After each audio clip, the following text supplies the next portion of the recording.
అయితే దేవతలందరికీ సహాయం చేస్తారు, యుద్ధంలో గెలిచారు, దేవతల తరపున పోట్లాడి దేవతలందరూ కూడా చాలా ప్రసన్నమయ్యారు. ఖట్వాంగా నీకేం కావాలి కోరుకో, మేము మీకు ఏ కోరికైనా సరే నెరవేరుస్తాము అని ఖట్వాంగ మహారాజుకి చెప్పారు. అప్పుడు ఖట్వాంగ మహారాజు అన్నారు, అయ్యా మాకేమొద్దు, నాకు ఇంకా ఎంతసేపు నేను బ్రతికి ఉంటాను, ఇదొక్క విషయం చెప్పండి అని అన్నారు. సరే అని దేవతలు మొత్తం పరిశీలన చేసి ఆయనకి, అయ్యా నీ జీవితం మొత్తం అయిపోయింది, కేవలం ఒకటే ఒక్క ముహూర్తం మాత్రమే నీకుంది బ్రతికుండడానికి అనగానే, ఒక్క ముహూర్తం ఉందా అని ఆయన వెంటనే కూర్చొని భగవంతుడిని ధ్యానం చేస్తూ భగవంతుడి యొక్క నామాన్ని స్మరణ చేసి వైకుంఠానికి వెళ్ళిపోయారనమాట. కాబట్టి ఇక్కడ పరీక్షిత్ మహారాజుకి సుఖదేవ గోస్వామి చెప్తున్నారు, అయ్యా ఎంత విన్నాము, ఎంత చేశాము అని క్వాంటిటీ కాదు మనకు ముఖ్యం, క్వాలిటీ ముఖ్యం అన్నమాట. ఎంతెంత చేశాము అని కాదు, ఏ మనస్సుతో చేశాము.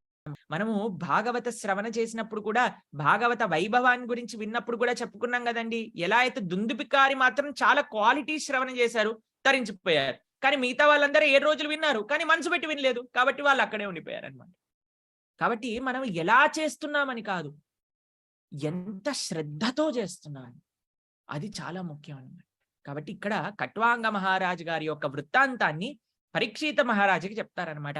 ఎంత శ్రద్ధతో, ఎంత విశ్వాసంతో, ఎంత భక్తితో మనం భగవంతుడి గురించి వింటున్నామో అదే మనకి ముఖ్యము అని చెప్పారు. సరే, ఆ సుఖదేవ గోస్వామి చెప్తుంటే అండి, ఎన్నో వేలాది మంది యోగులు, ఋషులు, మునులు అందరూ వచ్చి కూర్చున్నారు కదండి. ఇప్పుడు ఈయన భక్తి గురించి చెప్పేశారు, భక్తి వైభవం గురించి చెప్పేశారు. అయ్యా ఇది చేస్తే చాలు మనం తరించిపోతాము అని చెప్పేశారు. కానీ ఆ సభలో చాలా మంది అష్టాంగ యోగులు కూడా వచ్చి కూర్చున్నారనమాట. కాబట్టి ఈయన ఇప్పుడు శుకుల వారు కొద్దిగా అష్టాంగ యోగం గురించి కూడా ప్రస్తావన చేస్తారు వాళ్ళ కోసమని. దాంతో పాటు భక్తి యొక్క వైభవం, నిజమైన వైభవం ఏంటో కూడా తెలియజేయడానికి ఇప్పుడు అష్టాంగ యోగ మార్గం గురించి ప్రస్తావన చేస్తున్నారు, వినండి. ఎందుకంటే మన లోపల కూడా కొంతమంది ఉన్నారండి, యోగము, ధ్యానము అంటే ఇష్టమైన వాళ్ళు. కాబట్టి వాళ్ళు కూడా శ్రవణం చేయండి. ఇప్పుడు అసలు నిజంగా అష్టాంగ యోగం అంటే ఏంటి, ధ్యానం అంటే ఏంటి, తపస్సు అంటే ఏంటి, సమాధి అంటే ఏంటో చెప్పడం ప్రారంభం చేస్తున్నారు. ఫస్ట్ కావాల్సిన క్వాలిటీ అష్టాంగ యోగానికి ఏంటో తెలుసా అండి? వైరాగ్యం. వైరాగ్యం కావాలట. మీకు ఒక విషయం చెప్తానండి, ప్రతి ఒక్కరికి వైరాగ్యం కావాలండి. ప్రపంచంలో ఏది సాధించాలన్నా సరే వైరాగ్యం కావాలి, భక్తిలో కూడా వైరాగ్యం కావాలి. కానీ అష్టాంగ యోగానికి సంబంధించిన వైరాగ్యం కాదు. మీకు చెప్తాను ఎటువంటి వైరాగ్యం అవసరం అంటే, ఇప్పుడు ఈ ప్రపంచంలో మన ఒక బోట్ అనుకోండి, మనం ఈ ప్రపంచం అనే, ఈ సంసారం అనే సాగరంతో పోలుస్తారు కదండి, పోతున్నాము. ఇప్పుడు బోట్ నీళ్ల పైన ఉన్నప్పుడు, పడవ నీళ్ల పైనుండి, నీళ్ల పై నుంచి మనం ప్రయాణం చేస్తున్నప్పుడల్లా మనం మంచిగా ప్రయాణం చేయొచ్చు. అదే సాగరంలో ఉండే నీళ్లు బోటు లోపలికి రావటం స్టార్ట్ అయింది అనుకోండి, ఏమవుతుందండి బోటు? మీరందరు టైటానిక్ మూవీస్ చూసే ఉంటారు కదా, ఏమైంది? అది భూమ్మని మునిగిపోయింది.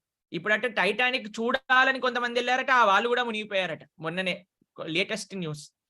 అయితే సంసారం అనే సాగరంలో మనం ప్రయాణించినంత వరకు మనకేం కాదండి. కానీ ఆ సంసారాన్ని మన లోపల నింపుకోవటం ప్రారంభించామనుకోండి, మనం మునిగిపోతాం.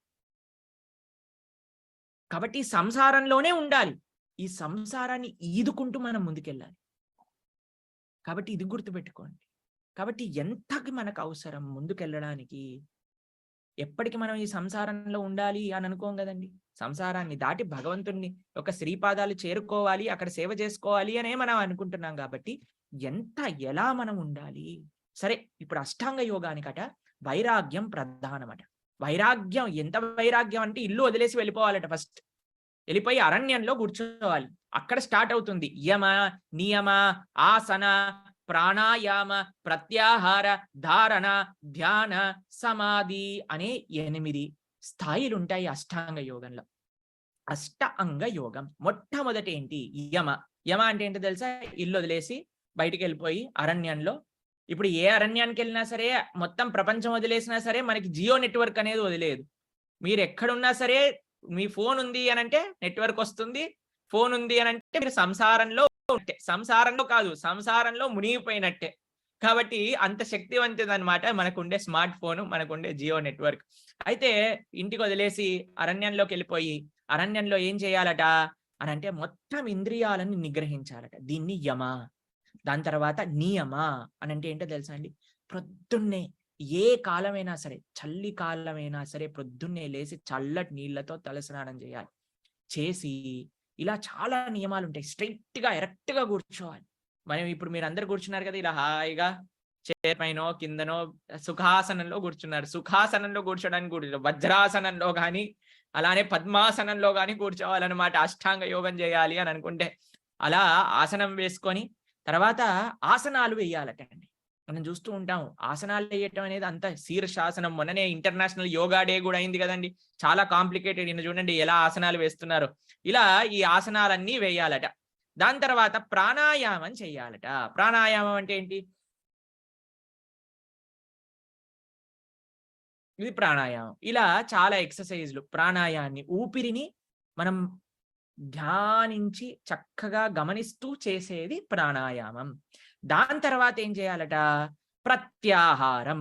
ప్రత్యాహారం తర్వాత ప్రత్యాహారం అంటే ఏంటి? మనసుని మొత్తం కూడా విత్‌డ్రా చేసేసుకోవాలి. ఈ ప్రపంచంలో నుంచి మొత్తం మనసుని తీసేసి లోపల పెట్టేసేయాలన్నమాట. దాని తర్వాత ధారణ. ఇక్కడ నుంచి కొద్దిగా పరిశీలన చేయండి. ధారణ అంటే ఏంటి? భగవంతుడి యొక్క రూపాన్ని ధ్యానించటం. ఇది ఫస్ట్ స్టేజ్. కానీ ఈ స్టేజ్‌లోనే మనం అడ్వాన్స్ అయ్యామనుకోండి, దాన్ని ధ్యానము అని అంటారు. ధారణ, ధ్యాన, దాని తర్వాత సమాధి స్థితి కలుగుతుందన్నమాట. అయితే ఈ ధారణ ఎలా చేయాలి? ఈ ధారణలో మనం దేని గురించి ధ్యానం చేయాలి? ధారణాశ్రయం అని అంటారన్నమాట. దీని గురించి ఇప్పుడు శుక మహర్షి చెప్పడం ప్రారంభం చేశారు. ఇప్పుడు మీకొక విషయం చెప్తా. అష్టాంగ యోగి ఉన్నారండి. అష్టాంగ యోగాన్ని చెయ్యాలి అనుకుండే యోగి. 2 రకాల అష్టాంగ యోగులు ఉంటారు. ఒకళ్ళు భౌతిక ఇచ్చలు మొత్తం పోని వాళ్ళు. ఇంకొకళ్ళు భౌతిక ఇచ్చలు మొత్తం పోయి వైరాగ్యం కలిగిన వాళ్ళు. ఇప్పుడు మనం ఇప్పుడు మీరు అడగచ్చు, అయ్యా ఇల్లొదిలేసి అరణ్యాల్లోకి వెళ్ళిన వాళ్ళకి కూడా భౌతిక ఇచ్చలు ఉంటాయా? అనంటే ఒకసారి హిమాలయాల్లో రిషికేశ్ దగ్గర, హరిద్వార్ దగ్గర సాధువులు ఉంటారు కదండీ! అరణ్య గుఫలలో. అయితే ఇద్దరు సాధువులు ఉన్నారట. వాళ్ళ దగ్గరికి రోజు కూడా జనాలొచ్చి దక్షిణవిచ్చేసి చక్కగా వాళ్ళు చెప్పేవన్నీ విని తాయెత్తో అవి ఇవి కట్టించుకొని వెళ్తూ ఉండేవారట. ఒకరోజు ఏమైంది అనంటే అందరూ సాధువులందరూ ఒక దగ్గర భజన చేస్తూ ఉన్నారు. కీర్తన కొంతమంది తపస్సు చేస్తూ ఉన్నారు. చాలా మంది కుంభమేళాకి వస్తారు కదండీ! చాలా మంది సాధువులు వస్తూ ఉంటారు. మీరు చూస్తూ ఉంటారు. అద్భుతమైన ఆసనాలు వేస్తూ ఉంటారు. మ్యాజిక్కులు చూపిస్తూ ఉంటారు. ఒకసారి గట్టిగా ఒక బుల్లెట్ కాలిన శబ్దం వచ్చింది. రాంగానే ఈ సాధువులందరూ పరిగెత్తి చూసేసరికి ఒక సాధువు ఇంకో సాధువుని వేసేసాడన్నమాట. ఎందుకు అనంటే నాకంటే ఎక్కువ మంది ఈయనని దర్శనం చేయడానికి వెళ్తున్నారు. ఆయనకి ఎక్కువ డబ్బులొచ్చేస్తాయి.